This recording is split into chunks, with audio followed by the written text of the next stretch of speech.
That's for y'all. First, I want to thank Bert for asking me to do this, because this is quite an honor to sit up here with these two. I've known them for quite a long time. Grayson for a lot longer than Pete, but Pete made up for it. I think my first interaction with Grayson, he probably doesn't remember it. I was a kid. I was a child. I was probably 8 years old. And my father went to him and bought pictures for our hotel. And I can remember studying those pictures that he had painted. That was 1970, 75 or 76, Grayson? Mm-hmm. Yeah, Do you long time. recollect? It's been a while ago. I still have them. When they redecorated the motel, I made sure they came to my house. But I'm going to steal a phrase from Grayson. We did a little documentary on Miles Hancock when they opened the shop at the Chincoteague Museum.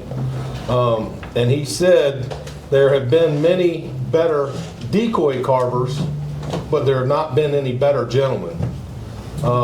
These two exemplify that. There may have been better decoy carvers, but you'll not find two better gentlemen in the decoy carving community than these two. They always are willing to speak to somebody, lend a hand, teach you something that they've discovered over time.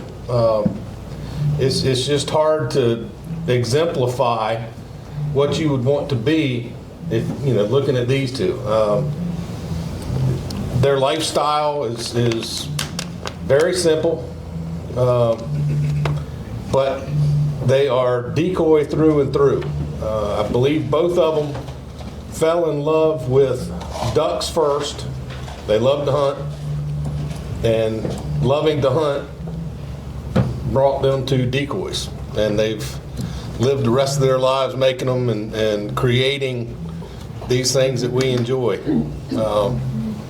And I know myself, I've got a few. I don't have anywhere near what Josh and Zeb do or Tommy, but that's a hell of a collection of birds back there in those cases.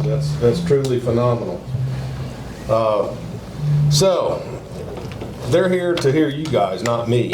So I don't know if you want to give a short introductory of yourself and how you got started carving or something like that. Go ahead, Pete. You start. Oh, yes. He's a man of few words. Till you get him going. Got started as a boy on the Potomac River. Decoys washing the shore. I could see where they were, and the grown men out there hunting. I said, that's what I will do when I grow up. So I started chopping, and then I was old enough to get a gun, and had good decoys, and started shooting, and never stopped making guns. Decoys. Yep. But I quit gunning, but I never stopped making decoys. When was the last time you went gunning? One year was the Elvis Presley died. That's notable for me because that's the year I quit gunning. I was gonna figure that was when you when they changed from lead to steel.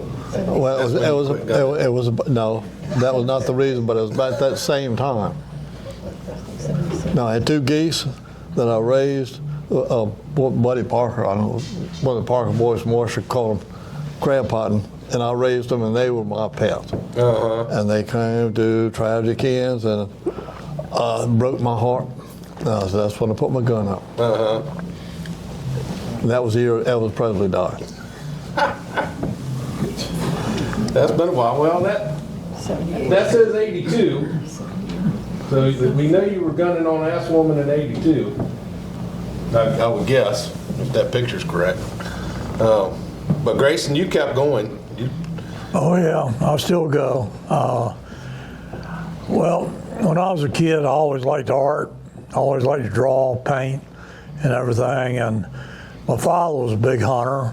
He did a lot of duck hunting when he was young with my grandfather on wallops, and mostly hunted black ducks at night over bait and moonlight nights and over live decoys. And so instead of hearing about the three bears, I heard about my grandfather's mallard hen named Crip that liked to hunt like a dog, and my father was a big quail hunter and coon hunter, and so instead of hearing about the three bears, I heard about Dan, Nancy, and Junk Bill, my father's coon dogs, and when I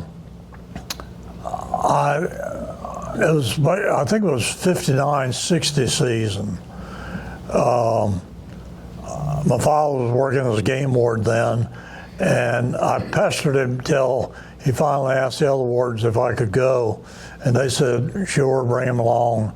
And they had a big boat, 42 foot, and one guy would have to stay with it, make sure that somebody didn't burn her. And so he put me, one of the wardens that had to stay with the boat put me out on a point, and I had one of the other wardens brought me 3 decoys.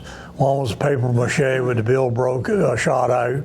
The other one was Ike Phillips with the head replaced, and the other one was a real nice unknown that I still have.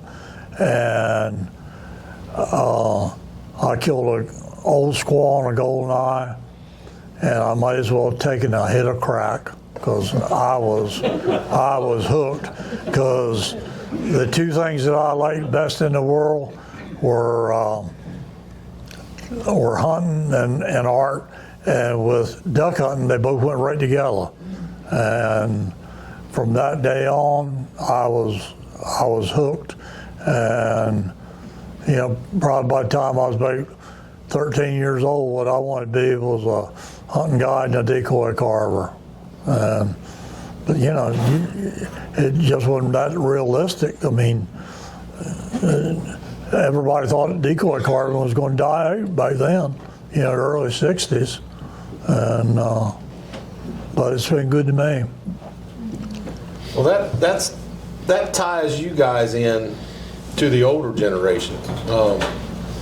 Guys from my generation are tied in through you to the older generation, to men like Miles and then Corb Reed and like them. Who was y'all's first really inspiration? I mean, I would figure the Ward brothers, because they were, when you all were coming up, that's when they were hitting their stride. Yeah, Corbin Reed was mine. Yeah. He was in the Sunday supplement. A Sunday paper had a little like a magazine of local features. He was in. A friend of my daddy's did the story, took the pictures for that story, and Daddy found out his name and introduced me to him. And I saw him, and he told me about a young fellow, a little bit older than me, that was gunning with some of his birds.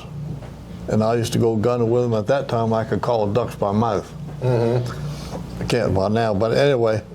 And so they started carrying me hunting, and I never shot anything. I'd just be in the back of the blind and say, "Start calling, boy." And I quack.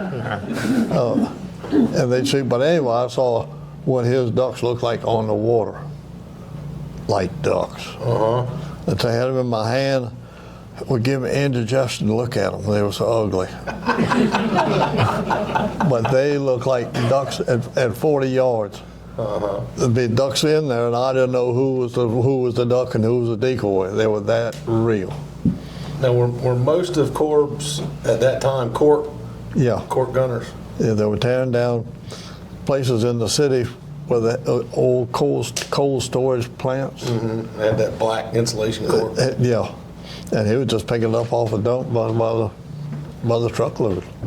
Yeah, he was known for that. He would like to use found items. Oh yeah. Go to the dumps, you know, especially on Chincoteague, because we had a big dump on Chincoteague. He'd find lumber and what else. Oh yeah, because I went with him to the dump in D.C. and it was a guard at the gate. Mm-hmm. You can't go in there, Carb. The boss said, "Oh man, no visitors here no more," or whatever it is. "Oh, now, Bill, how about a cigar?" And them two would get fussing, and Bill Carver didn't drink, but he kept a bottle of whiskey. He said, "Bill, how about a little nip?" And you can't. Well, I'll take a nip, but you can't go in there. You understand? And Bill, why don't you just keep that bottle and turn your head for a minute? And so by and by, we'd go in there, and he had a big magnet look for brass and copper on the copper, plumbing and cork and whatever else he could find. How about you, Grayson? Who was your... Well, Miles Hancock, and of course, the Ward brothers, they were going strong, and Lloyd Tyler, and but Miles Hancock, I'd go see him every week, every 10 days, because as soon as I started, I got interested in collecting decoys too. And anybody finding a decoy on Shindig, like after the '62 storm, it was decoys everywhere. And Miles Hancock would pay him $1, and he'd sell them for $1.50. So I had, my first Brant rig was a 6-hour Hudson Brant and 6 silhouettes that I'd made. And, you know, anything was $1.50.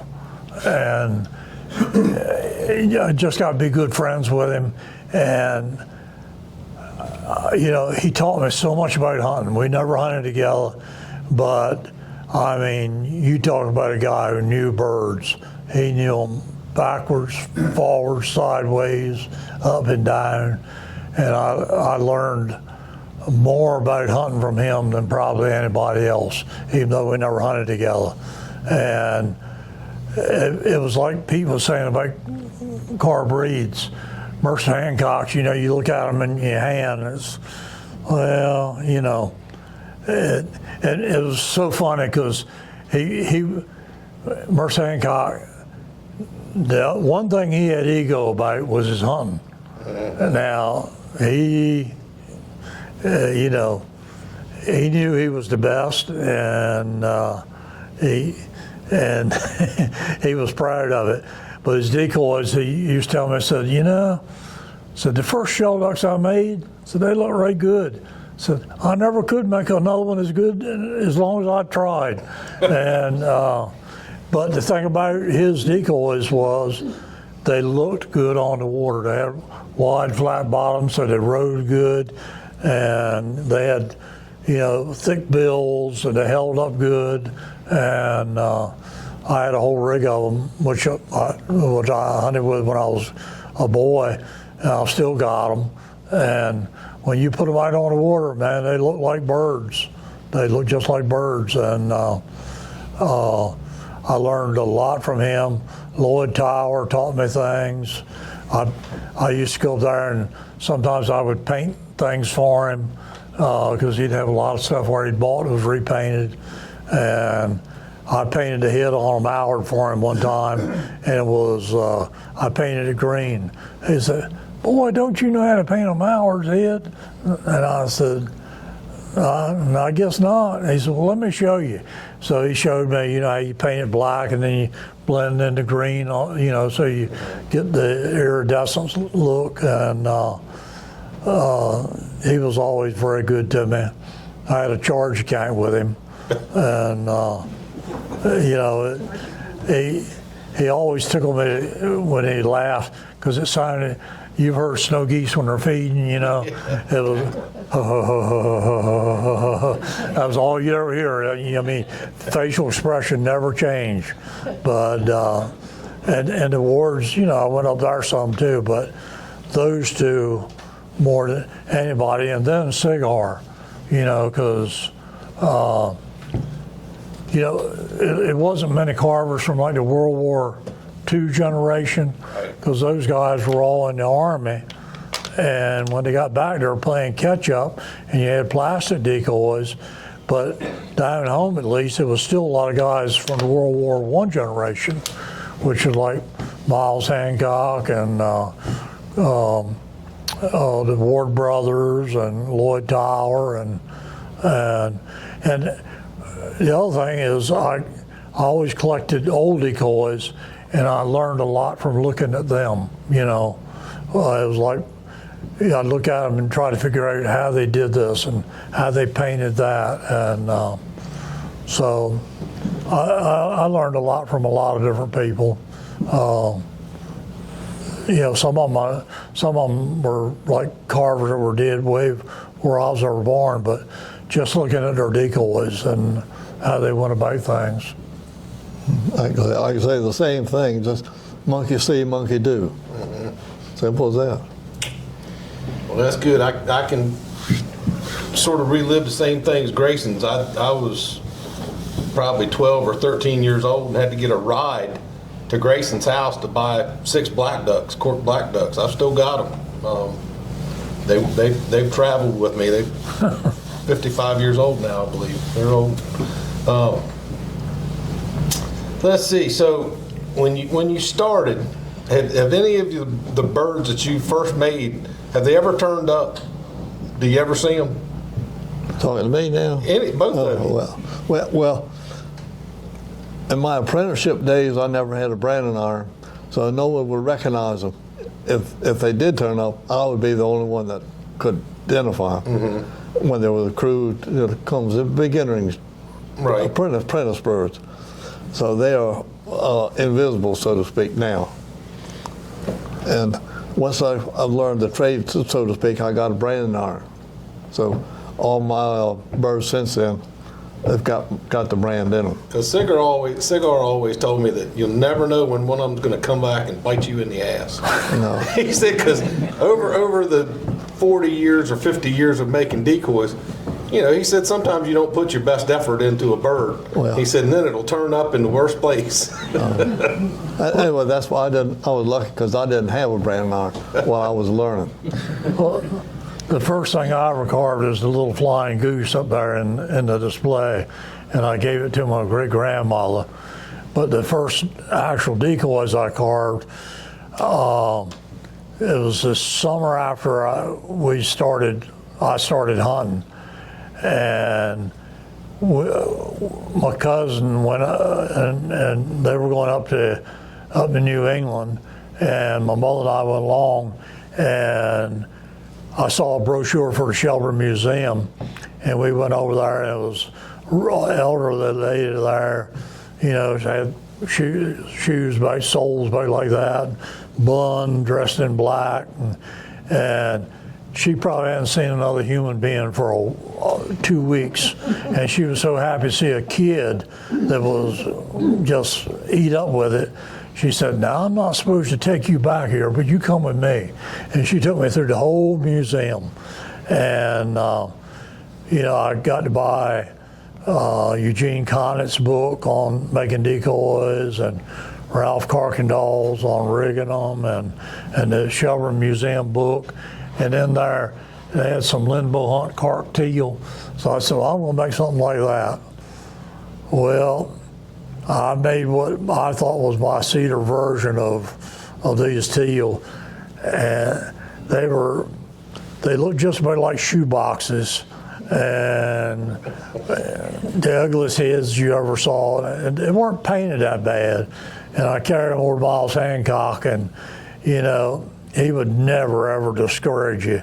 He said, well, you got a real nice paint job on them.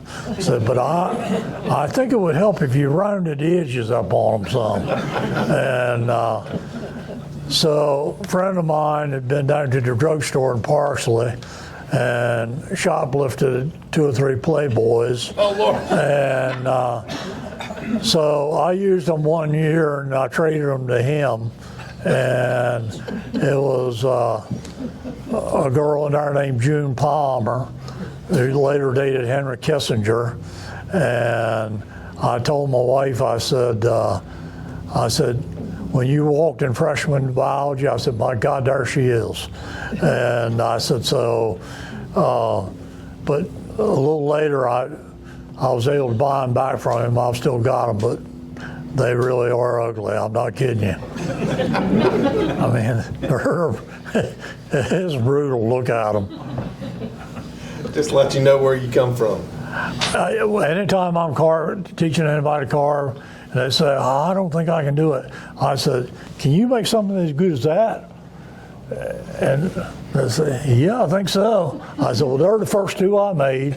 I said, so I think if you can't do that good, we're in real trouble. But you know, I just stuck with it. Some years I'd make a dozen or two. Some years I'd make more. Some years I'd make things to sell, and we farmed, and oh my God, it was brutal. And by the end of the 70s, I was making all my money, all our living carving, and we were still losing money farming. And said, this is pretty darn foolish.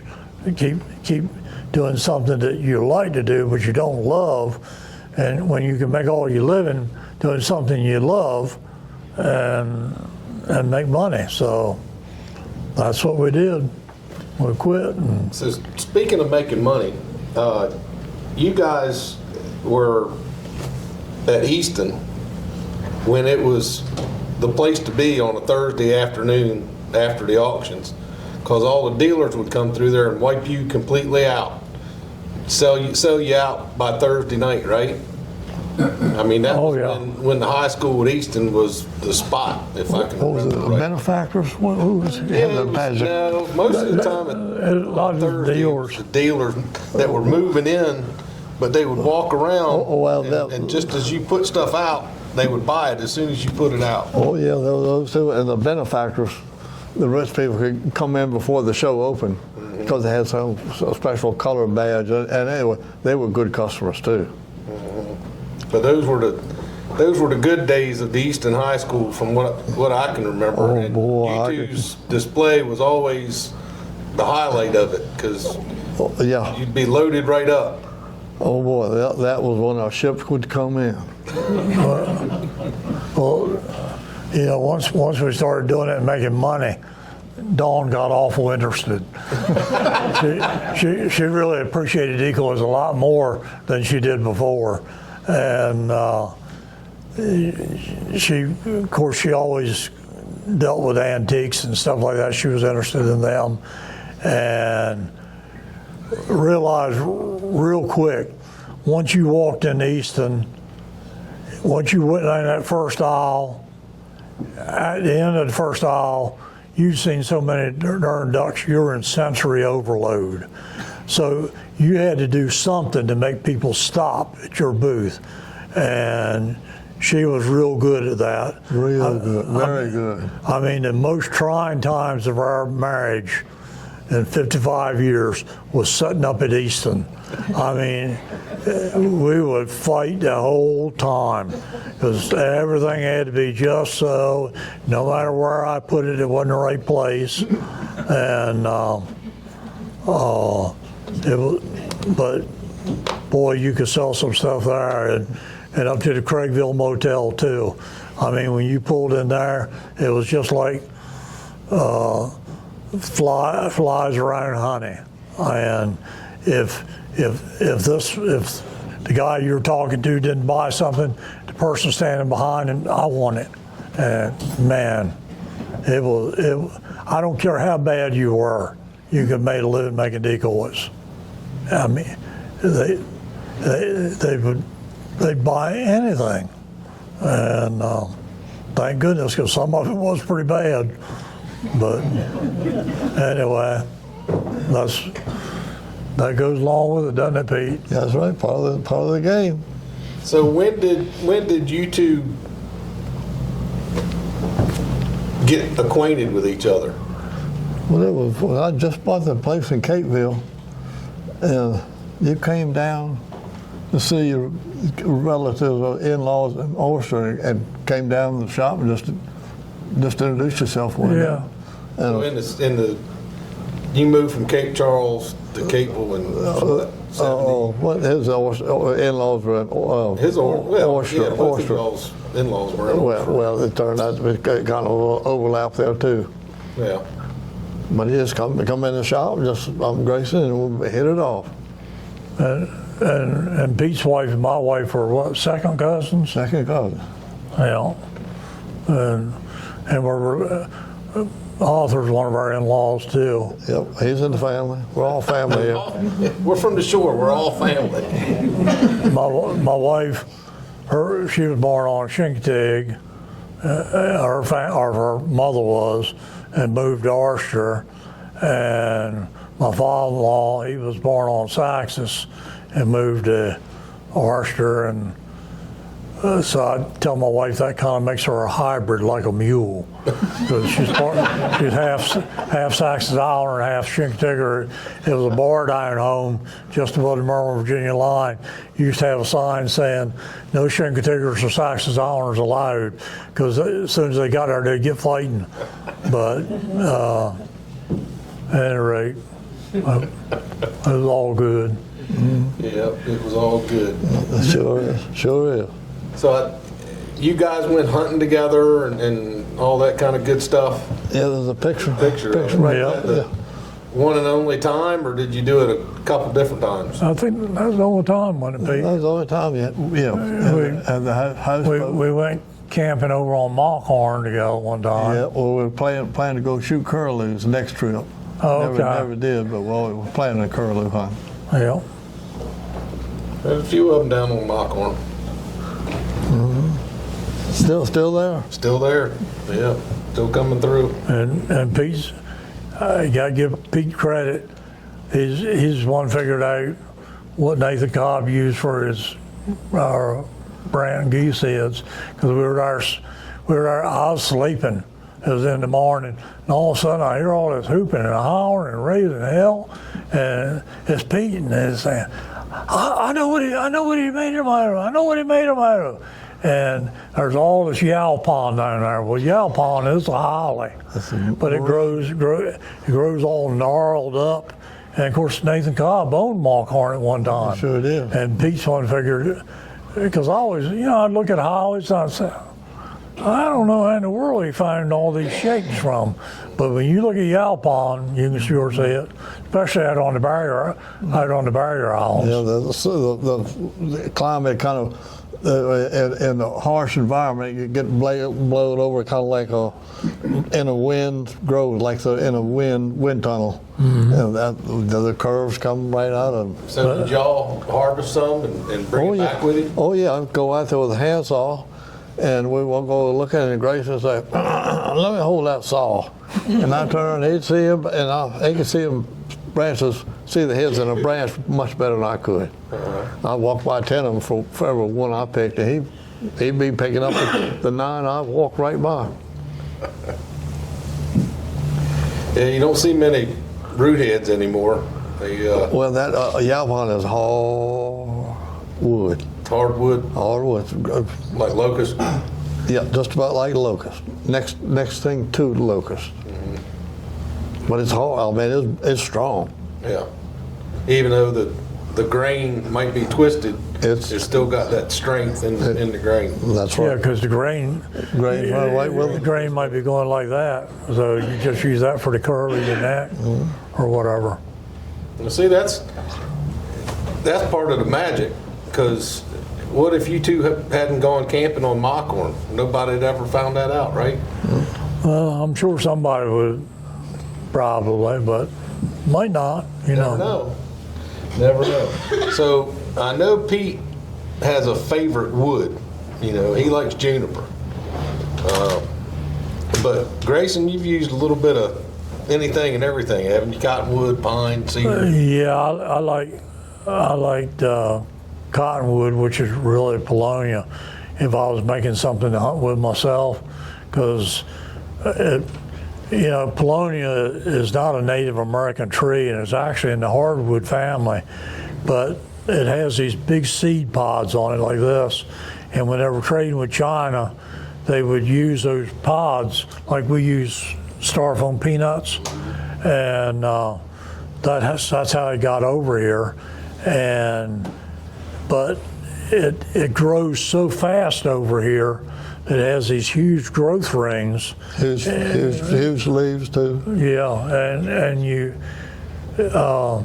it's hard to make anything really smooth out of it. You can sometimes, and especially if you get a really good piece. But I mean, you can make a decoy so light, it's unbelievable. But I like juniper if you can get good juniper, and I like white pine too. But Pete, you're a cedar Juniper junkie. absolutist. Yeah. If it ain't juniper, you don't carve it. I carved out everything washed up on the beach when I started, and then I got hold of some net floats or shark net floats that were made out of juniper, and one lick with a hatchet, I was in love. I was a devil with the rest of it. Hooked. How much have you got left? All I'll ever use. No. Because I ran out one time, Oh no. and I was going through withdrawal. A certified juniper junkie. That is pretty much it. And I was carving miniatures. The only time I ever carved miniatures out of scraps by the bandsaw, not big enough to do it for anything else. I was carving miniatures because I was so desperate. And I said, when I get some juniper, made myself a promise, I'm never going to run out again. And so every time I got a chance, I would get it. So now y'all know if you ever see a Pete miniature, you know what it came from the scrap pile. It wasn't intended. I was in withdrawal at the time. You're helping a man out. So, looking to the future, you guys have certainly helped a number of guys move forward in their carving career. And how do you see it progressing? I mean, you've seen it from the World War I guys helping y'all. You've helped a certain number. How do you see it progressing in the future? I have spent a great deal of time thinking about it. There's younger people starting, and I do the best I can to encourage them. Well, you know, so many guys help. I never had anybody say, "Look, I don't have time for it." I heard the same thing. Never turned down. I don't care what they were doing. They stop and help me, and you know, you're always just as welcome as you could be, and come on in, and they do anything in the world they could to help you. Well, you know, some of them, you know, I'd take ducks to them when I kill some and things like that, but it was really nothing I could do for them. Or we'd take them potatoes when we were growing potatoes. But I always said, you know, if I get old enough and anybody wants me to help them carve, I'm going to do my best to teach them. And to me, that's my way of paying those guys. I feel the same. And you know, I tell people some of the best things that ever came out of my shop is some of the guys that worked there for a while. You know, some of them are really, really good carvers. Some of them, you know, are not as good, but they turned out to be good men. And that's more important. So It's all part of it. yeah. So is there any questions that the audience has for them? I mean, we might as well ask it while they're here. What's your favorite species to carve? Your favorite species of duck to carve? I love them all. I don't know. I mean, I love black ducks because that's what I grew up hunting.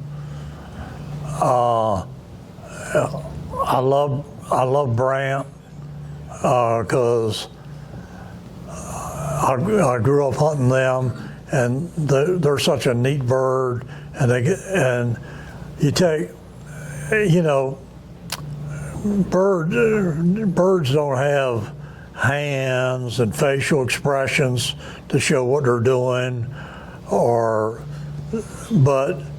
They have personality. and it's all from here up. because you know if the head's up high, he's alert, he might be scared. If the head's tucked down, he's sleeping or content. And you know, you know, of all the carvers that I've ever seen, Nathan Cobb's the one I admire the most. And the reason I do is because I always said that the guy who could make that bird look alive with at least strokes of his knife and at least strokes with his paintbrush, he was the master. And to me, he's the one that I consider, you know, it's like everything else. Everybody's got their own opinion. But, you know, his birds, you can't make a decoy that's alive. You can't make a live duck. But if you give that decoy the illusion of motion, you can give the illusion of life. And I always like to make rigs of decoys more than just making one, because I always like to make them so that they interacted, you know, kind of like you're looking at the ceiling of the Sistine Chapel, the Last Supper. You know, some disciples are talking, some, you know, one's off here doing this, and that's the way I like to make a rig of decoys, so that they're all interacting. Like if you make one, that's great, but that's more like painting a little vignette or something. When you're making a rig, you know, so that they all go together. That was the thing I liked, and to me, Nathan Cobb was amazing at that, and you know, that's what I try to do, and I like the birds with longer necks, like brant and geese, because you can do so much more with that neck. You know, with a buffalo head or a ruddy duck, not much you can do with the neck. You know, it's turn. There's a little ball with a little smaller ball on top. You can turn it left or right or straight ahead, but that's about it. But with the birds with longer necks, you can do a lot more. You can put a lot more expression into them, and so. But I always loved Canada geese too, because when I was a boy, if you killed a Canada goose, you carried him around till his neck started to stretch, because I mean you were a man then,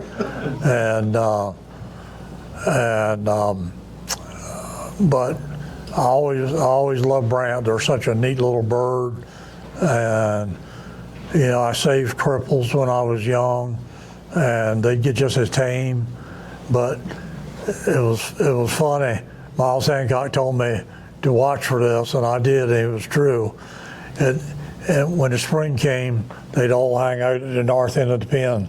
They might not be able to migrate, but they'd go as far north as they could. Did you make many brant, Pete? Never made a brant. Never made a brant. Fired a shot at brant one time. It was off Watch Prairie. Killed 5 with one shot. You know, they had one shot.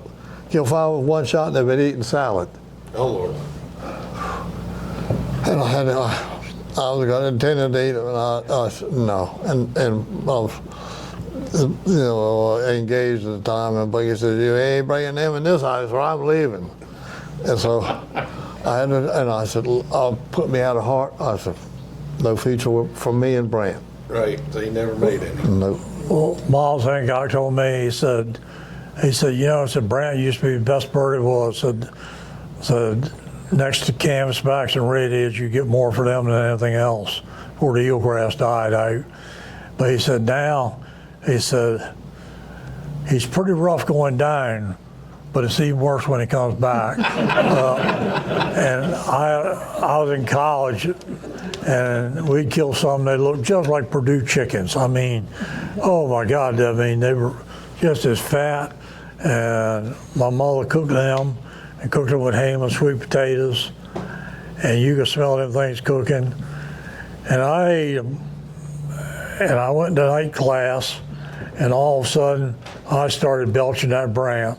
and then I knew exactly what he was talking about. Oh my Lord! But if you breast them out and get all the skin and all the fat off, they're fine. One of the best birds I ever had in my life was P.G. Ross was guiding with me, and we took some brant breasts, and they'd all been feeding on salad too, and cut them up in little cubes, and PG grilled them with a ginger teriyaki sauce. My God, were they good. And what we'd do a lot of times was cut them up into nuggets and fry them with high salt or seafood bread, and they were good that way too. But you got to get all the skin and all the fat off, because that's where anything, I mean, scoters, mergansers, anything, that's where all that bad taste is in the skin and the fat. So I'll take your word for that. I will take your word. Trust me, Pete. I do. I will. You've made plenty of mergansers, Pete. Did you eat them? Never shot them either. Never shot them either. No, not Just like the racy heads. He's got a lot of is a cartoon character waiting to be carved. Well, my father-in-law liked them better than anything else. Red-breasted mergansers. And when I was young, I mean, if we really hunting over on Assawamut Island, back down, there's only two species of ducks over there back then, and that was black ducks and hooded mergansers. And my father would give the black ducks to somebody else and would keep the hooded mergansers. He liked them better. Kenneth Marshall's dad is the same way. Mm-hmm. Their diet, they were used to that fish diet, so they were. I guess. I love fish too, but I don't like fishy duck. You can, I mean, if you know how to cook stuff, you can cook anything. My great-great-grandfather, he killed so many blue herons one spot, they named it Cranky Point. And I mean, he was shooting them to eat. And one time, Cameron McIntyre and another fellow and myself were down in the bay at a cabin, and Cameron had probably a little bit more than he should to drink. And he was explaining to us how he could cook anything, and which he is a good cook. And so we're inside the cabin, all of a sudden you go, whoom. What the hell happened? And look, here goes Cameron through the door with I don't know. It was a herring gull. He looked like his wingspan was about the length of this table. And so he breasted him out and cooked him somewhere with chicken noodle soup. And it didn't taste bad, but remember the little rubber balls you get when you were a kid and outside the house? He must have been 30 years old, because that was about the consistency of it. I mean, you'd bite down and your jaws would pop open. And of course, the more Cameron drank, the smarter he got. And he was giving me advice on running boat. And then they left the cabin and ran out of gas before he got home. That's not a long sail either. All right, so favorite species. What other questions have y'all got? Go ahead, Mike. Grayson, you mentioned Cameron. Why don't you tell the crowd the experiences you've had with Cameron, because he was probably your most famous student, I would think.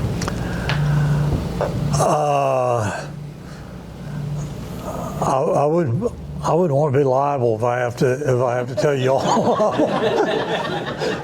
But the first decoy show I ever did, I'd done the Virginia Beach show, but it just set up stuff and displayed there from the first one they did. But Mark McNair when he moved down from Connecticut, he went to the same church we did, and he was telling me that Shintig show was coming up, and he said, I don't have much stuff.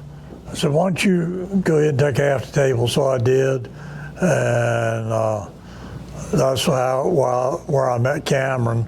And So after the show came over, I gave him some stuff that I wasn't going to finish, and then he started coming up home about, he'd come up for about a week in the summer, usually. And he always said, as soon as I'm able, I'm going moving to the Eastern Shore and going to make my living carving. And I never saw anybody wanted it any more than he did, I can tell you. And I work harder at it. Yeah, when he was living down on Arbuckles, he would carve for a week, take them and sell them, and that's how he lived for the next week. Oh yeah, shoot blackbirds. He bait it. Crows, you name it. Oh yeah.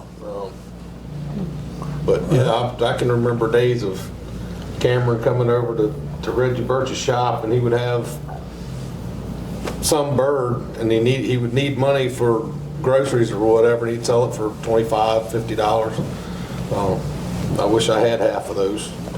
I don't have to work anymore. I think he'd been there about a year and a half, and it was Christmas. And you might have been there, because I think Reggie was. He had a Christmas party. Yeah. Yeah, and Ace was there. right. And remember, my cousin, he told everybody to bring something.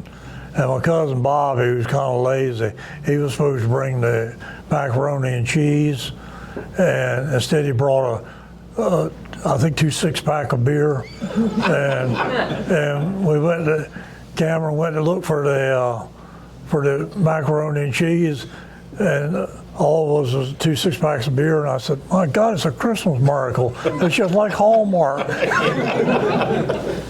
Yeah, I mean, that house that he lived in, it had a wood stove downstairs, but it didn't have heat upstairs in the bedroom, did it? Or did it have any kind of heat? I don't know about that one, but I know mine didn't. That was rough. Where was he at on Arbuckle? All the way down on the right. Yeah, Gerald Matthews lives there now. Okay. He had it made because the snow geese were using those fields, so he could walk right out of his house, and we would set up. There was an irrigation pipe system that ran there, and we would just sit by the irrigation pipe, and he could shoot all the snow geese and brant that he wanted to right there. He didn't have to go anywhere. But yeah, that was a rough time for Cameron. You better believe it. But I think that was a good time for him, because he learned a lot, and he could focus on, getting his mind right for birds. Wasn't a whole lot of nightlife down in the house wanting that. No, I don't think so. Don't think so. Unless he was out on the march doing it. I do know the end of Arbuckle's Neck's got a reputation, but. Anything else? Yeah, go ahead, Joe. Grayson, you exhibited quite a few times, like in the folk festivals at the Smithsonian. Yeah, Museum. twice up there. You told me once about a conversation you had with Bobby Richardson, who wanted to know why they kept yeah. you. Could share that. I don't know. I've done a lot of things up at Smithsonian. They asked me up there for the 50th anniversary of the duck stamp, and the Ward Foundation did a big show with them, big decoys, and I went up and carved for the opening night and for another weekend. And then 2005, the Folklife Festival, it was Mid-Atlantic Maritime Culture, and they invited me up. And 2007 is Roots of Virginia Culture, and they invited me up. And so I was talking to Bobby Richardson on the phone, and Bobby might be a redneck, but he can talk as proper as anybody when he wants to. And he said, Grayson, he said, there's a question I'd like to ask you. I said, well, go ahead and ask me. He said, well, Grayson, you know how much I think of you, and I would not offend you for nothing in the world. I said, I know you wouldn't. And I said, go ahead and ask me. He said, well, Grayson, you know how much I respect your work. I think you're a wonderful carver. I said, yeah. He said, but Grayson, he said, you know as well as I do, there are a lot of other really good carvers. I said, yeah. He said, well, my question is, why does the Smithsonian keep asking you to do things? I said, Bobby, I said, that's easy. I said, if you're behind time a little bit, you're just backward. But if you're behind time enough, you become a museum exhibit. He said, let me say that explains it very well, and they could have never made a better choice. Go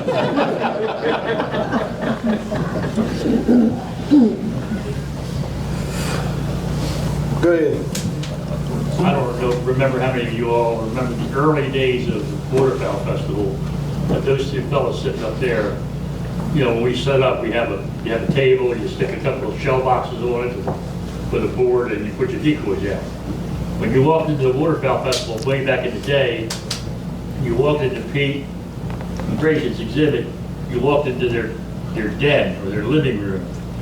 They had armchairs that they sat in, they had furniture, they had Oriental rugs, yeah. Oriental rugs on the floor. I mean, that's why he says people stop. They made people stop because it was a real pleasure to see the little family room. A couple of years, we carried a wood stove and set it up like a hunting camp. You don't see that anymore. No, you certainly don't.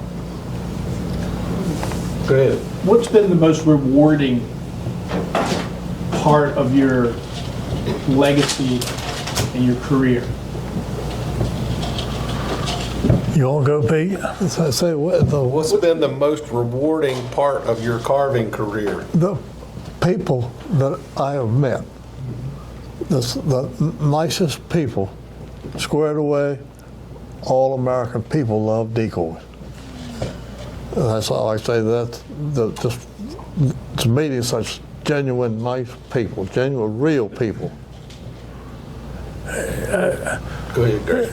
Well, you know, it's hard to beat the feeling that you get when a bird that nested in the Arctic Circle sets its wings and comes into your decoys. Oh yeah, that's. And it's also hard to beat the feeling when somebody reaches in their wallet and pulls out their hard-earned cash and pays you for it. But you know, it's also rewarding when somebody you've helped, or you know, and you see how they're progressing and getting steadily better, and the people you meet. I mean, I got thinking one day, and I've guided people from every continent but Australia and Antarctica, and you know, I've carried all kinds of people.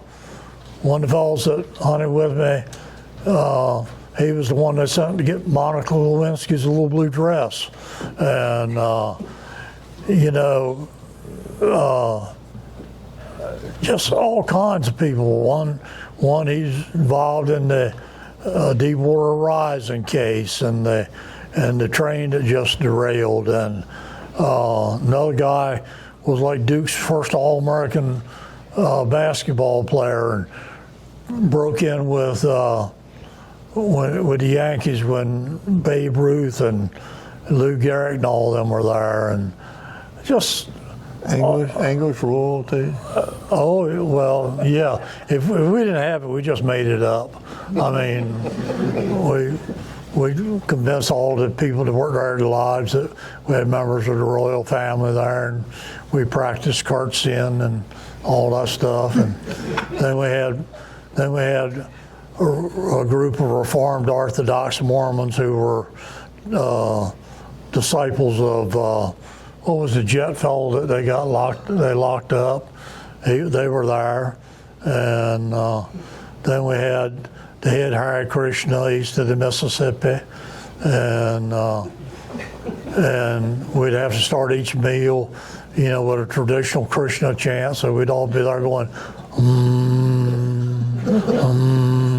and the black lady that cooked for us, you hear her back in the kitchen there saying, that old Krishna, he's got the devil in him. He's got the devil in him. And, but Problem is, when those women find out you've been lying, it's hell to pay. They had me kneeled at the foot of the cross and begging for forgiveness. But we had some good times. Go ahead. This question's for Pete. What's your favorite bird dog that you had? And then the second part of that question is, who's your favorite nephew? Who's my favorite? Which? Nephew. Who's your favorite nephew?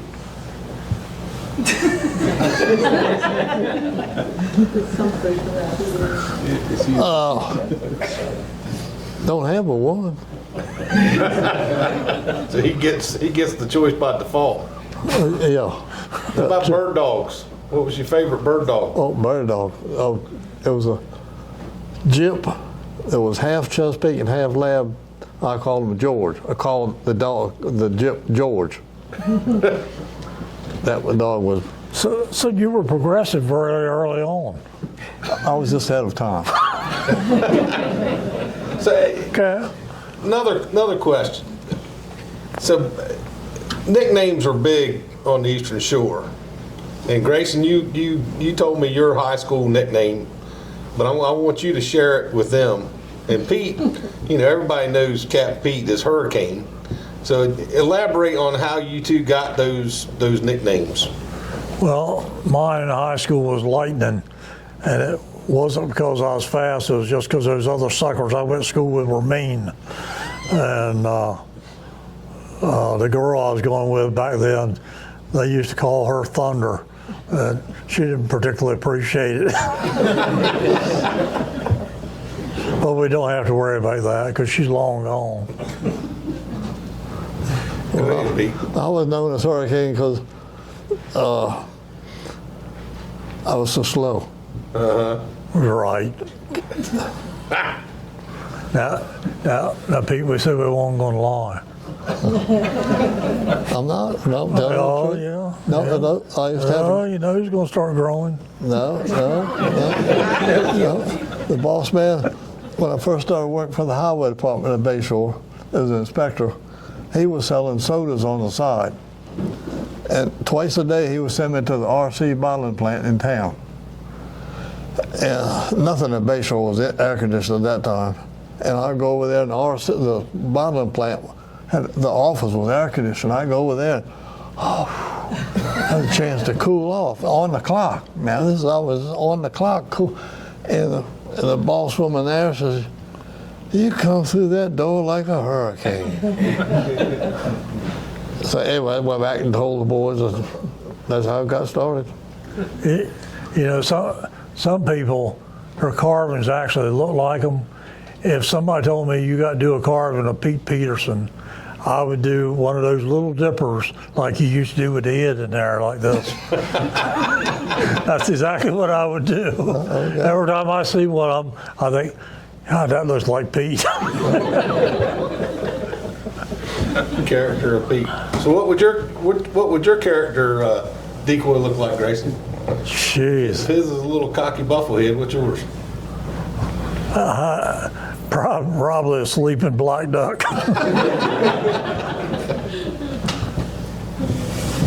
Any other questions? So, Mike.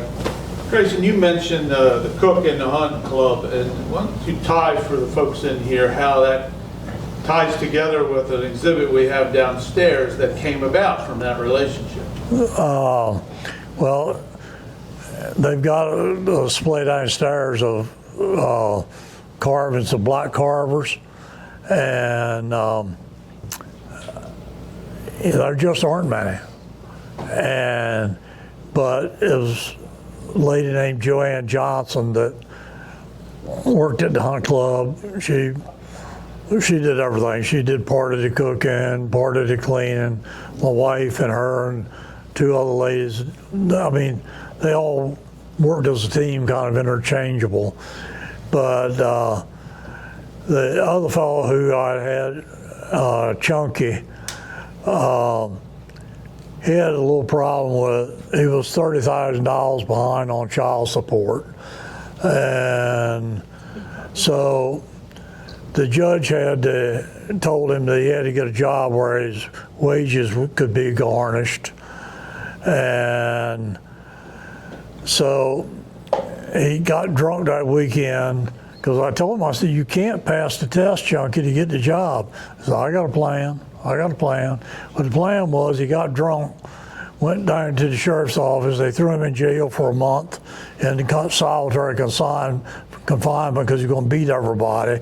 And then he was able to get a job at a chicken plant. So we didn't have anybody to go pick up groceries and do all the other things. So Joanne's husband, Jim, started working there.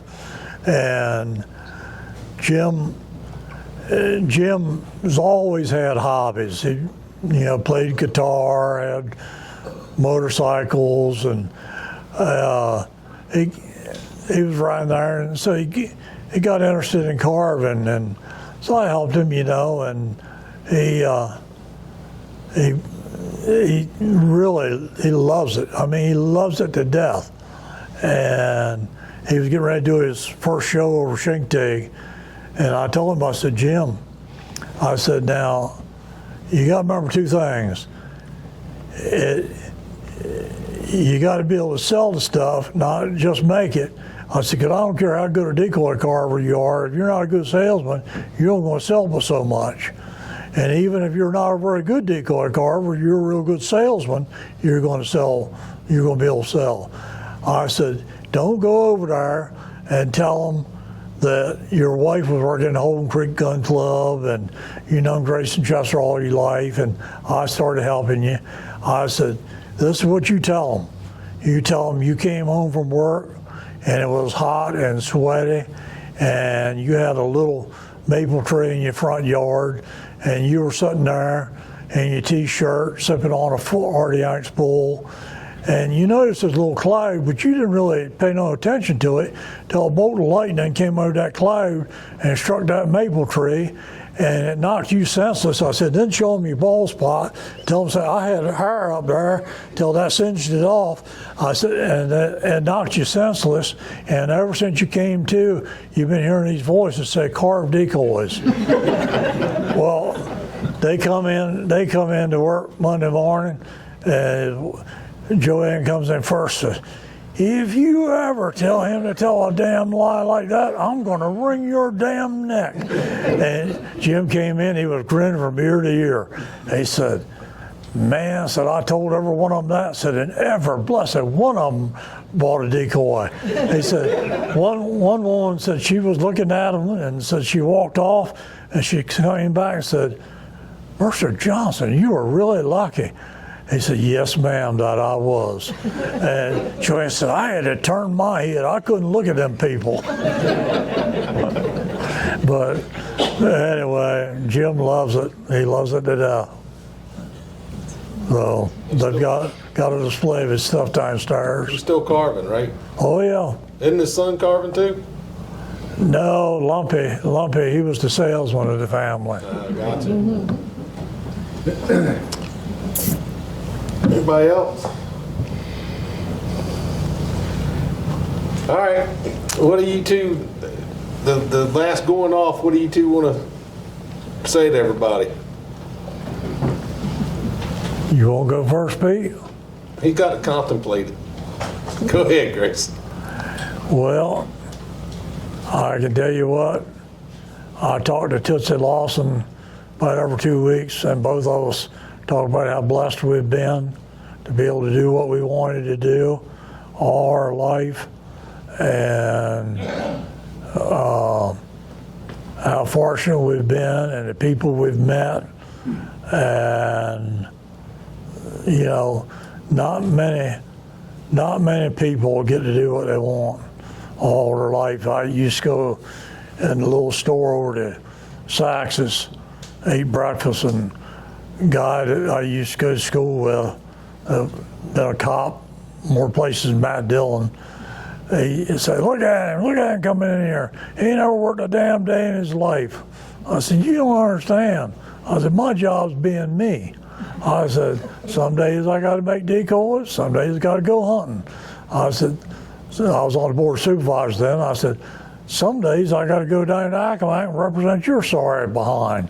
I said, and the thing is, I said, I got to do it 365 days a year. I said, I don't get take off for Christmas or Easter, nothing. I said, but I can tell you one thing, I wouldn't change a bit of it. And if I don't make it home, don't feel sorry for me, because I've had as good life as any man can expect. Pete? Just had a great time carving. Met some nice people. If you're ever in Capeville, stop by Pete Town. That's right. And you were lucky enough to get good in-laws? Yeah, I'm married into a great family. Yeah, Fortune brought you to Cape Charles, didn't it? It sure did. Sure did. All right, folks.